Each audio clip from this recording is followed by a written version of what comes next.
Welcome to Spectrum News at 4. I am Janice Cobham coming to you live from the beautiful hills of Ibiakuran. Let's take a look at the headlines. President Buhari appoints Kaura Ofza, MD, Umahi, RMAFC Secretary. Opposition senators stage walkout over call for Buhari's impeachment. Plus, French President Macron in Cotonou for business visits.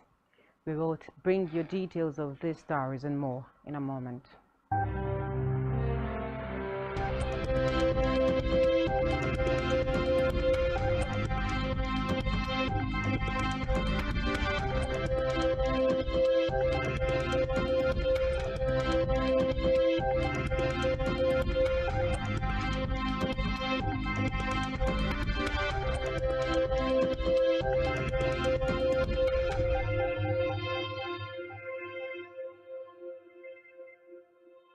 First in our news is a report that President Muhammadu Buhari has approved the appointments of Tijani Kaura as Managing Director of the Oil and Gas Free Zones Authority for an initial term of 3 years.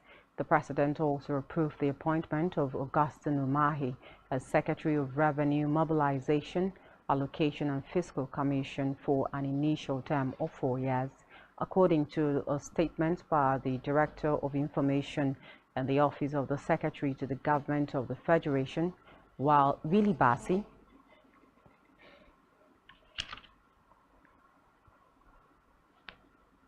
according to a statement by the Director of Information in the Office of the Secretary to the Government of the Federation, Willie Bassi, Buhari further reappointed Captain Junad Abdullahi as the Executive Secretary of the Border Communities Development Agency for a final 4-year term.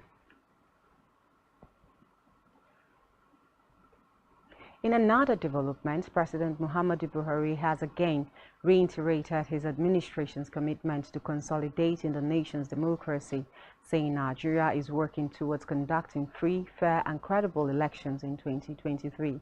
Buhari stated this in Liberia as he joined other leaders to attend the 175th independence anniversary of the West African nation. The Nigerian leader called on his West African colleagues to do all within their powers to ensure that elections are conducted in their countries in an atmosphere of trust, freedom and transparency, as this is the only way the sub-region can be insulated from the scourge of unconstitutional takeovers that reared its head in 3 countries recently.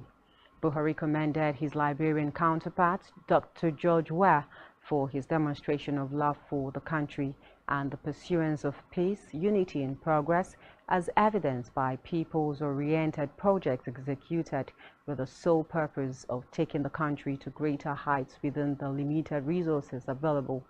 While urging the Liberian leader to do more, he assured him of Nigeria's continued support. The President of Liberia, Dr. George Weah, in response, thanked President Muhammadu Buhari and other West African leaders for their attendance and support. In the meantime, President Muhammadu Buhari has urged the Senate to screen and confirm 19 nominees for appointment as resident electoral commissioners (RECs) of the Independent National Electoral Commission (INEC). Senate President Lawan read President Buhari's letter of request at plenary, noting that the President's request was in accordance with the provisions of Section 154, subsection 1 of the 1999 Constitution of the Federal Republic of Nigeria as amended. He explained that 5 of the nominated RECs are for renewal of appointments, while the other 14 are fresh engagements. President Buhari also urged the Senate to confirm Justice Olukayode Ariwoola's full appointment as the substantive Chief Justice of Nigeria, STVNg. In another development, the federal government has declared that there are no immediate solutions to the current crisis rocking Nigeria's aviation sector, as the cause of the major challenge in the industry is a global issue.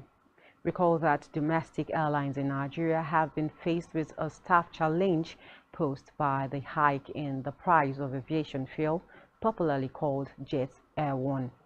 This has also warranted an increase in airfares by airlines that could manage to get the commodity, while others that could not survive the situation have temporarily suspended operations. The President, Airline Operators of Nigeria, Aldununaf Sarina, said the aviation fuel crisis began from 180 naira per litre, but had now jumped to 1,000 naira per litre, adding that accessing forex crisis was a huge burden on the industry.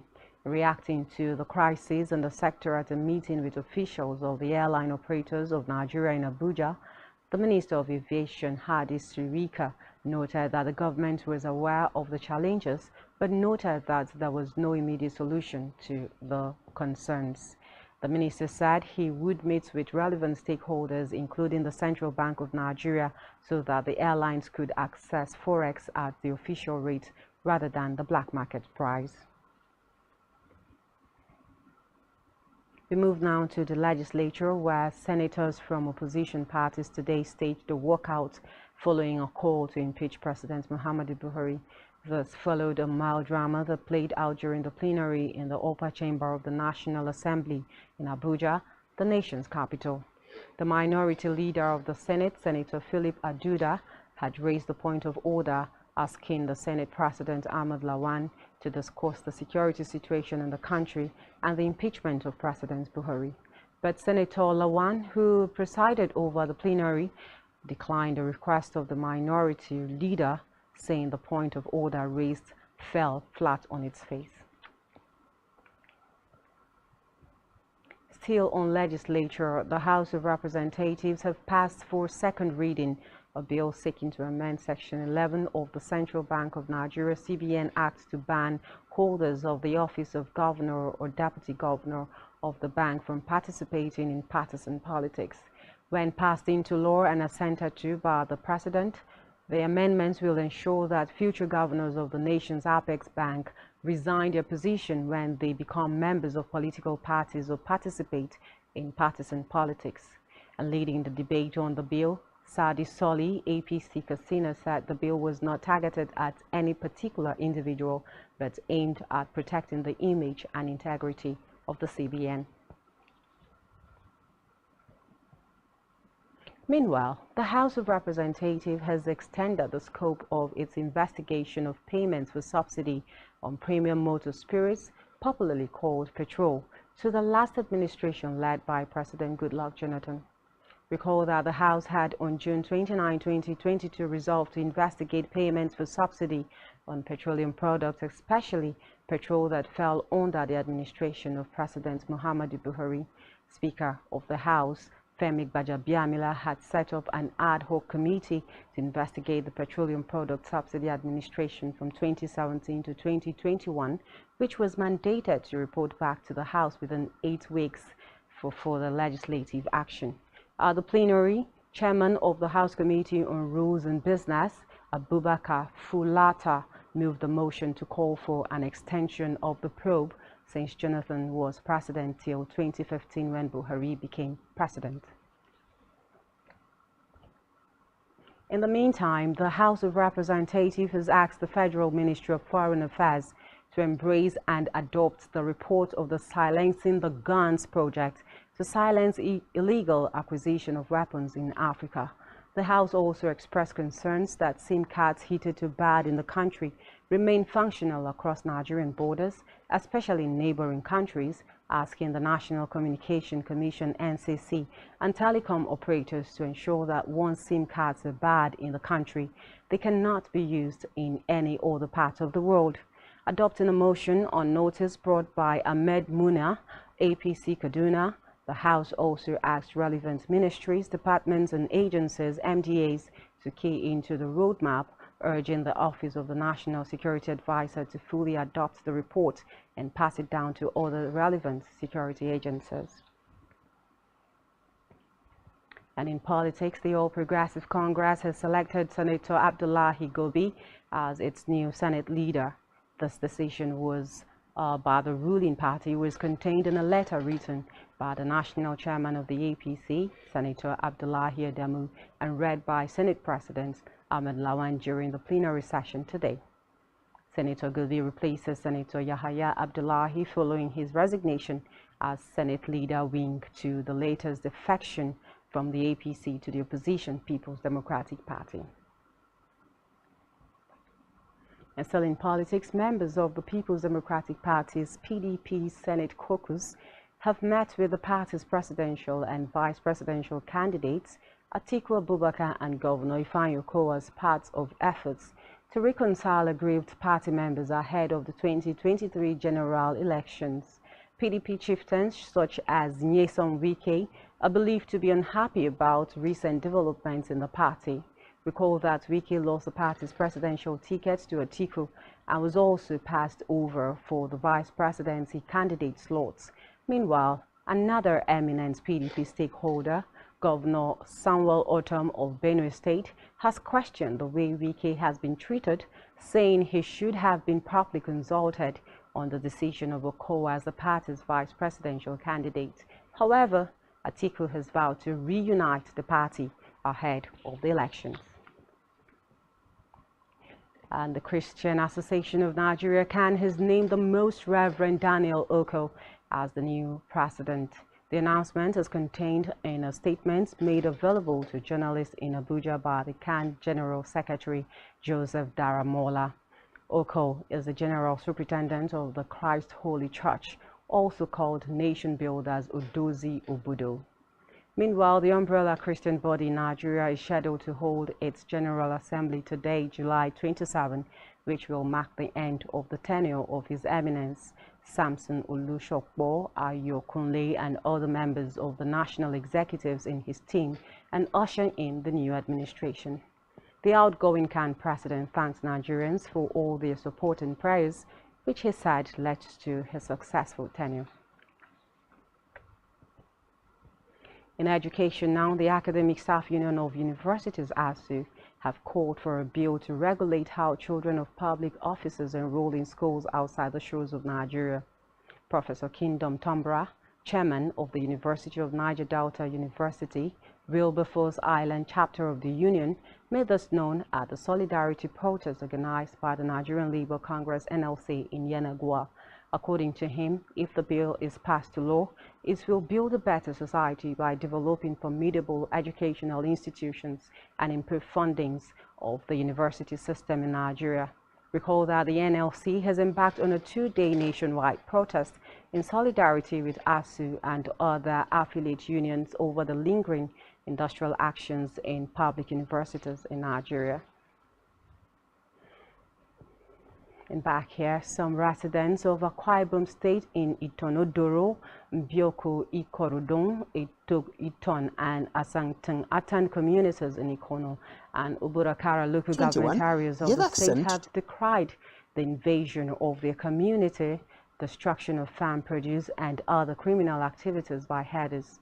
Speaking with Spectrum Television, an indigene of the area and a human rights activist, Otuekong Success, said efforts have been made to draw the attention of the local government chairman, that of the village head, and other key political leaders of the area to wade into the matter, which has been on for 2 months now. Speaking further, the human rights activist called on the Akwa Ibom state government to come to the aid of the community, as the herders are allegedly banning open grazing of livestock in the state. Despite the existence of this law, there have been several reports from different communities in Akwa Ibom State alleging the invasion of herders, destruction of farm produce, amongst other criminal activities. One of such is the call from some community in Ikona and Oborokara local government areas. I want to call on His Excellency the Governor, dear Governor. He has signed into law and a law banning open grazing, and I stand with him. these cattle raiders should be removed from my village. The government should do everything possible to make sure they get these people out of our village. They should take their cows out of our village. Our crops have been destroyed. Our women have been raped. People are afraid going to the stream, going to the market. They have run about for safety. And the police arresting innocent people. The government should please come on. They should stop these arrests. Last 2 weeks, 4 people were arrested and they went on bail when they did not commit any crime. Those that committed crime and they know they committed crime, those people should be arrested and not the innocent villagers. So I want the government to come to our help us in Ikono, and send away S-men from Itonodoro, Mbiokwe, Toritono Santan, and all these villages, so that the people can go into the farm and go to the stream freely. That's my message to the government. If food sufficiency is to be achieved, lives and properties secured, it is important that implementation of this bill be prioritized by the state government. Francis. Meanwhile, the Akwa Ibom State Police Public Relations Officer Odiko McDonn, who confirmed the incident, said the police commissioner has held meetings with the local government chairman and some stakeholders from the community, adding that the matter is being handled.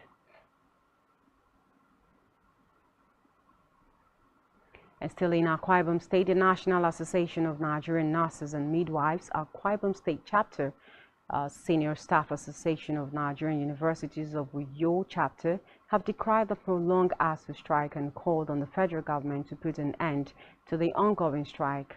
Speaking on the sideline of the nationwide NLC protest held yesterday and today across the 36 states and the Federal Capital Territory, the chairman of the Association of Nurses and Midwives, Comrade Mem David, who said nurses have been badly affected by the strike, called on the President Buhari to put an end to the ongoing crisis in the nation's academic system.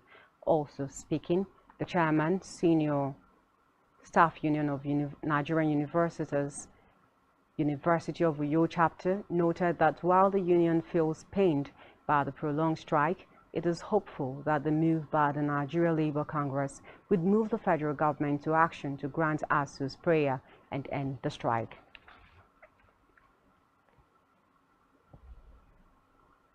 Meanwhile, the Chief Judge of Akwa Ibom State, Justice Ekaito Boot, has committed human rights lawyer Inibere Ifyong Esquire to the State Correctional Center for 1 month over perceived contempt of court. Justice Obuth, before ordering the conviction warrant, said that the lawyer would need the correctional facility to purge himself of his excesses and unruly behavior that tends to bring the court to disrepute. Reports say Ifyong is the defense counsel to Liu Ikpenyong in the case of libel by Governor Udom Emmanuel. We move now to Africa, where a new Tunisian constitution has been approved by 96.4% of participants in a referendum with 30.5% turnout. The head of the Independent High Electoral Commission announced on Tuesday. Reports say although most of Said's rivals had called for a boycott and turnout was low, it was higher than the single figures many had expected.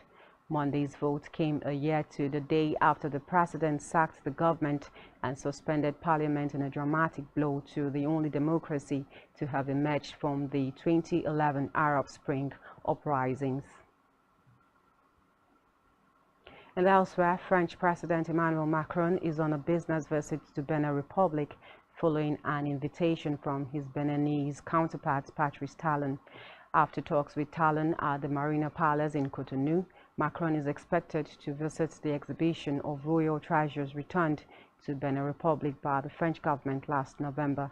Reports say while in the country, Macron is expected to discuss ways to combat an increase in terrorist threats and to prevent it from spilling into countries in the Gulf of Guinea. Meanwhile, French opposition and majority of members of parliament, MPs, has urged the head of state to put pressure on President Patrice Talon on the issue of human rights during his trip to Cotonou today, 27 July. The parliamentarians denounced the repression orchestrated on political opponents, particularly the former Minister of Justice, Rekia Mudogo, and the constitutionalist Joel Avor, sentenced respectively to 20 and 10 years in prison. On the foreign scene, the U.S. Justice Department is examining Donald Trump's alleged involvement in efforts to overturn the result of the 2020 elections. Federal prosecutors have reportedly asked witnesses directly about the actions of the former U.S. president. Reports say although a formal criminal investigation into Trump's role is yet to be opened, Trump has publicly praised those who attacked the building but denies any personal wrongdoings. Recall that rioters stormed the U.S. Capitol on 6 January 2021 in an effort to overturn the president's election defeat. The Justice Department already has a criminal investigation into what happened on 6 January, and witnesses are being questioned about the incident.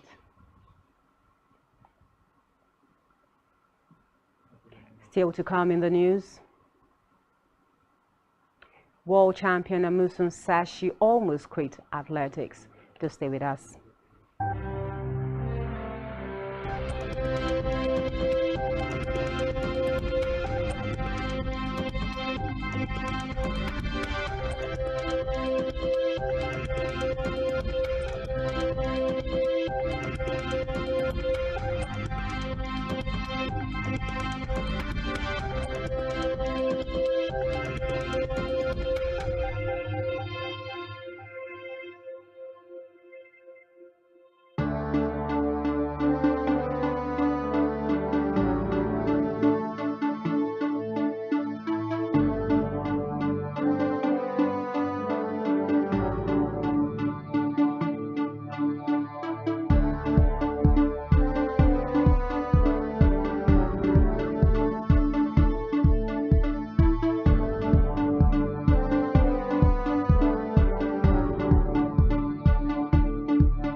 Many thanks for staying tuned. On our business news, Naira fell significantly against the US dollar at the official markets on Tuesday, a day after the currency $03 million posted at the close of markets against the $89.79 million recorded in the previous session on Monday. Reports say this is the weakest rate the currency has traded at the NAFEX window this year. Meanwhile, the International Monetary Fund (IMF) has retained projected economic growth of 3.4% for Nigeria in 2022. The Washington-based institution disclosed this in its World Economic Outlook for July 2022. It explained that the outlook for countries in the Middle East and Central Asia and Sub-Saharan Africa, such as Nigeria, remains unchanged or positive due to elevated fossil fuel and metal prices for some commodities exporting countries. IMF, however, projected that the global economy would slow further to 3.2% in the year and 2.9% in 2023. According to the institution, this is due to global inflation, the war in Ukraine, which has caused widespread hardship, as well as economic slowdown in China, a major global supply chain hub. In health, the Nigeria Center for Disease Control (NCDC) has said 162 Nigerians have died from Lassa fever since the beginning of the year 2022. The agency also stated that the number of new confirmed cases reduced from 13 in week 27 to 5 cases. The NCDC disclosed this in its weekly situation report on the breakout of the disease in the country. Data from the latest situation report for week 28, which covered July 11 to 17, 2022, revealed that there are 5,756 suspected cases of the infection across 99 local government areas in 24 states. And in sports, world champion and record holder in the 100 meters women's hurdles, Tobi Amusan, said she once considered quitting athletics after being left out of the women's relay team at the 2013 African Youth Games in Warri. The champion said her disappointment turned blessing after some coaches advised her to switch to the less attractive hurdles event, where she went on to become the world champion after several attempts. The champion, who noted that the officials were always picking who they wanted in the relay team, noted that she was told she did not have the experience. On our entertainment news, the search for the next Afrobeat superstar began on Friday as Startimes, in partnership with Kenny's Music, kicked off the physical audition for the Niger Star Search Season 1. The talent hunt show, which focuses solely on Afrobeat, has music label executive Kenny Keke Ogungbe, ID Kabasa, and Nyaya as judges. Ogungbe said the audition judges would be looking out for authenticity, potential, originality, and street credibility among the talents who will be finally selected for the show. He added that about 10 finalists from the show would be groomed by Kenny's music label and given a platform to turn their raw talents into superstars.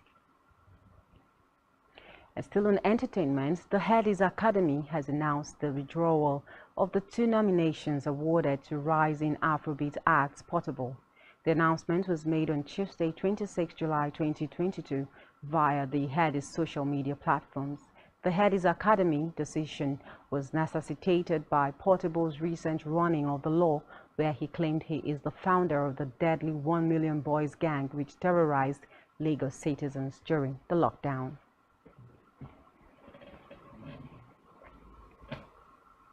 And that's all we have for you at this time. Do well to follow us on social media and subscribe to our YouTube page, all of which you can find on our website at spectrumtv.ng.